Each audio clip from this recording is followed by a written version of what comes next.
আমরা বানাবো ইলিশ মাছের মাথা দিয়ে একটা নতুন ধরনের সবজি। বাড়িতে উপস্থিত যে কোনো সবজি দিয়েই আপনারা এই রেসিপিটা বানাতে পারবেন। চলুন রেসিপিটা শুরু করি। তার আগে চ্যানেলটা সাবস্ক্রাইব করে নেবেন আর পাশে থাকা বেল আইকনটা প্রেস করতে কিন্তু ভুলবেন না। প্রথমে কড়াইটা বসিয়ে পরিমাণ মতো সর্ষের তেল দিয়ে দেবো এবং এক এক করে যা যা সবজি আছে সেগুলোকে ভেজে নেব।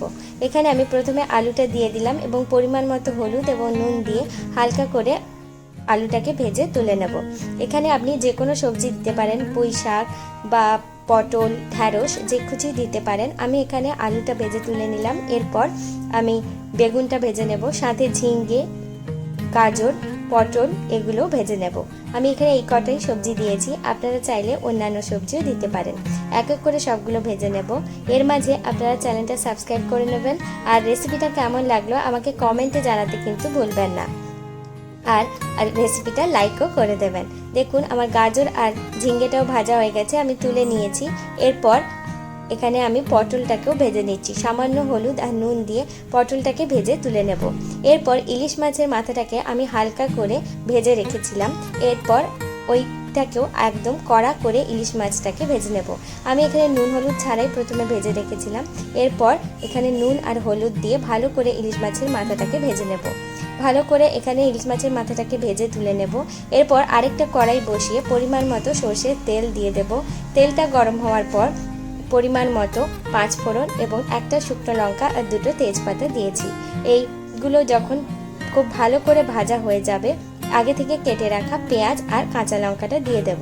ঝালটা আপনারা আপনাদের পরিমাণ মতো দেবেন। আমি এখানে এখানে একটা শুকনো লঙ্কা এবং একটাই কাঁচা লঙ্কা দিয়েছি। দিয়ে পেঁয়াজটাকে খুব ভালো করে লাল লাল করে ভেজে তুলে রাখবো। পেঁয়াজটা যখন হালকা লাল লাল হয়ে আসবে, আগে থেকে বেটে রাখা আদা বাটাটা দিয়ে দেব। আদাটা আমি এখানে কুড়ে রেখেছি, আপনারা চাইলে বেটেও দিতে পারেন। বেশ ভালো করে আদাটাকে এই সময় মশলাটার সাথে কষিয়ে নিতে হবে এবং ভেজে ভেজে নিতে হবে। এই সময় ফ্লেমটা কিন্তু লো ফ্লেমে থাকবে। এরপর আগে থেকে যে জিরেটা বেটে রেখেছিলাম সেটাকে দিয়ে দেব। এখানে আমি 2 টেবিল স্পুনের মতো জিরে বাটা দিয়েছি। দিয়ে ভালো করে মশলাটাকে কষিয়ে নেব। এই সময় একটু ফ্লেমটা কিন্তু লো ফ্লেমেই রাখবেন, না হলে মশলাটা পুড়ে যাবে। এরপর আগে থেকে যে সবজিগুলো সব ভেজে রেখেছিলাম সেইগুলো দিয়ে দেব এবং সবজিগুলোর সাথে মশলাটাকে খুব ভালো করে মিক্স করে দেব।